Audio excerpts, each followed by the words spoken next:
నమస్తే, నేను Vamshi. Welcome to I News. Contribution నియంత్రణ సవరణ ఎఫ్సిఆర్ఏ బిల్లుపై దేశవ్యాప్తంగా జరుగుతున్న చర్చ నేపథ్యంలో క్రైస్తవ సంఘాలు, ఎన్జిఓలు, ప్రతిపక్షాలు దీన్ని తీవ్రంగా వ్యతిరేకిస్తున్నాయి. ఈ బిల్లుపై తీవ్ర వ్యతిరేకత రావడంతో కేంద్రం జాయింట్ పార్లమెంటరీ కమిటీ జేపీసీకి పంపి అభిప్రాయాలను సేకరించాలని కోరింది. ప్రస్తుతానికి ఆందోళనలు సద్దుమణిగినా జేపీసీ నివేదిక ఎలా ఉండబోతుంది అనే అంశంపై దేశవ్యాప్తంగా చర్చ సాగుతుంది. అసలు ఎఫ్సిఆర్ఏ బిల్లు ఇప్పుడు ఎందుకు అవసరమైంది? బీజేపీ ఈ బిల్లు ప్రవేశపెట్టడం వెనుక ప్రధాన ఉద్దేశం ఏంటి? ఈ బిల్లుపై వ్యతిరేకత ఎందుకు వ్యక్తమవుతుంది? Let's watch the story.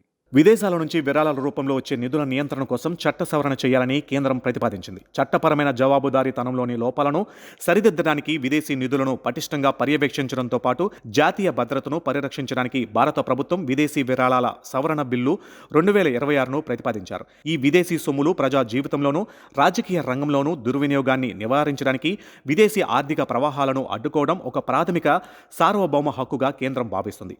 ఒకసారి ఈ దేశంలోకి వచ్చే విదేశీ విరాళాల వివరాలను ఒకసారి పరిశీలిద్దాం. 1976లో మొట్టమొదటిసారిగా అత్యవసర పరిస్థితి కాలంలో అప్పటి ప్రధాని ఇందిరాగాంధీ నేతృత్వంలోని కాంగ్రెస్ ప్రభుత్వం దేశ సార్వభౌమాధికార రక్షణ ధ్యేయంగా ఈ చట్టాన్ని తీసుకువచ్చింది. ఆ కాలంలో అంతర్జాతీయంగా అమెరికా, రష్యా మధ్య కోల్డ్ వార్ తీవ్రంగా నడుస్తూ ఉండేది. భారతదేశంలో కమ్యూనిస్టుల ప్రభావాన్ని అణిచడానికి అమెరికా గూఢాచార సంస్థ సిఐఏ ప్రయత్నిస్తే దానికి ప్రతిగా రష్యా గూఢాచార సంస్థ కేజీబీ ఇక్కడి లెఫ్ట్ వింగ్ గ్రూపులు, పత్రికలకు భారీగా నిధులు పంపించేది. 1967 సార్వత్రిక ఎన్నికలలో ఇరు దేశాలు తమకు అనుకూలమైన అభ్యర్థులకు విదేశీ డబ్బులు పంచాయనే సమాచారం ఇంటెలిజెన్స్ బ్యూరో గమనించింది. అప్పటి హోంమంత్రి వైబీ చవాన్ పార్లమెంటులో దీనిపై దర్యాప్తుకు ఆదేశించారు. ఆ తరువాత 1974లో జార్జ్ ఫెర్నాండెస్ నేతృత్వంలో దేశ ఆర్థిక వ్యవస్థను స్తంభింపజేసిన చారిత్రాత్మక రైల్వే సమ్మెకు కూడా విదేశీ శక్తుల ఆర్థిక సహాయం అందిందనే నివేదికలు అప్పట్లో వచ్చాయి. దేశ అంతర్గత రాజకీయాలను విదేశీ డబ్బు శాసించకూడదనే ఉద్దేశంతో ఇందిరాగాంధీ ప్రభుత్వం ఈ ఎఫ్సిఆర్ఏ చట్టాన్ని తీసుకువచ్చింది. ప్రారంభంలో రాజకీయ పార్టీలు, ప్రజా ప్రతినిధులు, జర్నలిస్టులు విదేశీ నిధులు తీసుకోకుండా నిషేధించిన ఈ చట్ట పరిధిలోకి ఆ తరువాత జరిగిన 1984 సవరణ ద్వారా స్వచ్ఛంద సంస్థలను కూడా తీసుకువచ్చారు. 1980ల ప్రారంభంలో పంజాబ్లో ఖలిస్తాన్, ఉగ్రవాదం, ఈశాన్య రాష్ట్రాలలో తీవ్రవాదం దేశ భద్రతకు పెద్ద సవాలుగా మారాయి. సామాజిక సేవ ముసుగులో విదేశాల నుండి వచ్చే నిధులు సెపరేటిస్టులు గ్రూపులకు, దేశంలో మతపరమైన అల్లర్లు, బలవంతపు మార్పిడిలకు దారి మళ్లుతున్నాయని నిఘా సంస్థలు గుర్తించడంతో ఇందిరాగాంధీ ప్రభుత్వం ఎన్జీఓలను దీని పరిధిలోకి తెచ్చి హోంశాఖ వద్ద రిజిస్ట్రేషన్ తప్పనిసరిగా చేసుకోవాలన్న నిబంధనను చేర్చింది. ఇక ఆ తర్వాత 2010లో మన్మోహన్ సింగ్ నేతృత్వంలోని యూపీఏ ప్రభుత్వం పాత చట్టాన్ని పూర్తిగా రద్దు చేసి మరింత కఠినమైన ఎఫ్సిఆర్ఏ 2010 చట్టాన్ని తీసుకువచ్చింది. ముఖ్యంగా తమిళనాడులో రష్యా సహకారంతో నిర్మిస్తున్న కుడుంకుళం అణు విద్యుత్ కేంద్రానికి వ్యతిరేకంగా జరిగిన భారీ స్థానిక నిరసనలకు గ్రీన్ పీస్ వంటి అంతర్జాతీయ సంస్థల నుండి పర్యావరణ పరిరక్షణ పేరుతో ఎన్జీఓలకు నిధులు అందాయని అప్పటి ప్రధాని మన్మోహన్ సింగ్, హోంమంత్రి పి చిదంబరం అధికారికంగా ప్రకటించారు. దేశ ప్రగతిని, ఆర్థిక అభివృద్ధిని అడ్డుకునే ఎన్జీఓల లైసెన్సుకు 5 ఏళ్ల గడువును, పరిపాలనా ఖర్చులపై పరిమితిని విధిస్తూ ఈ చట్టాన్ని తెచ్చారు. ప్రస్తుత తాజా విదేశీ విరాళ నియంత్రణ సవరణ బిల్లు ప్రకారం విదేశీ నిధులతో నడిచే ఎన్జీఓల లైసెన్స్ రద్దయినా, గడువు ముగిసినా సదరు సంస్థలు విదేశీ నిధులతో సమకూర్చుకున్న ఆస్తులను పర్యవేక్షించేందుకు కేంద్ర ప్రభుత్వం ఒక ప్రత్యేక అధికారిని నియమిస్తుంది. నిర్ణీత గడువులోగా రిజిస్ట్రేషన్ పునరుద్ధరించుకోకపోతే ఆ ఆస్తులు శాశ్వతంగా ప్రభుత్వ ఏజెన్సీలకు బదిలీ అవుతాయి లేదా వేలం వేయబడతాయి.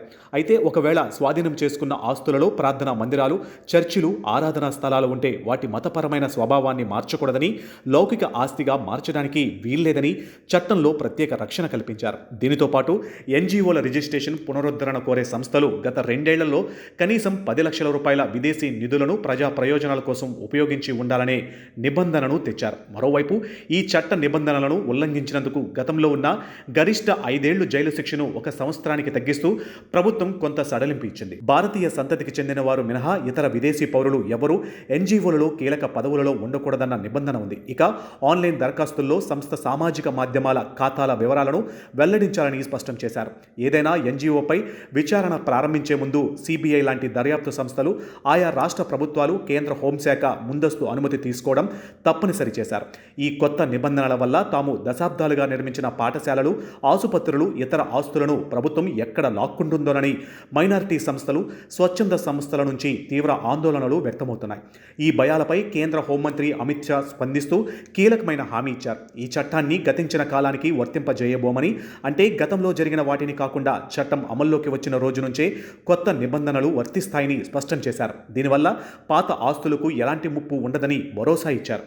2020 వరకు దేశవ్యాప్తంగా FRCA లైసెన్స్ ఉన్న స్వచ్ఛంద సంస్థల సంఖ్య 22,000 పైచిలుకు ఉండేవి. అయితే విదేశీ విరాళాలపై గట్టి నిఘా ఉండడంతో NGOల సంఖ్య దాదాపు 17,000కు తగ్గింది. విదేశీ విరాళాల సేకరణ విషయంలో అవకతవకలు జరిగాయని కాంగ్రెస్ అధినేత్రి సోనియా గాంధీకి చెందిన 2 NGOల FCRAను కేంద్ర హోంశాఖ రద్దు చేసింది 2020లో. ఇక సోనియా గాంధీ నేతృత్వంలో నడుస్తున్న Rajiv Gandhi foundation, Rajiv Gandhi charitable trust చట్టాన్ని ఉల్లంఘించాయని ఆరోపించింది. నిధులు దుర్వినియోగం, ఆదాయపు పన్నులు దాఖలు చేసినప్పుడు దస్త్రాలను వక్రీకరించడం చేయడం సహా చైనా విదేశాల నుంచి నిధులు పొందుతూ మనీ లాండరింగ్కు పాల్పడుతున్నాయన్న ఆరోపణలతో ఈ నిర్ణయం తీసుకున్నారు. గతంలో సోనియా గాంధీ చైర్పర్సన్గా ఉన్న 2 NGOల లైసెన్సులను హోంశాఖ రద్దు చేసింది. వీటికి ట్రస్టీలుగా కాంగ్రెస్ అగ్రనేత రాహుల్ గాంధీ, మాజీ ప్రధాని మన్మోహన్ సింగ్, పార్టీ సీనియర్ నేత చిదంబరం, ప్రియాంక గాంధీ తదితరులు ఉన్నారు. రాజీవ్ గాంధీ ఫౌండేషన్ 1991లో ఏర్పాటైంది.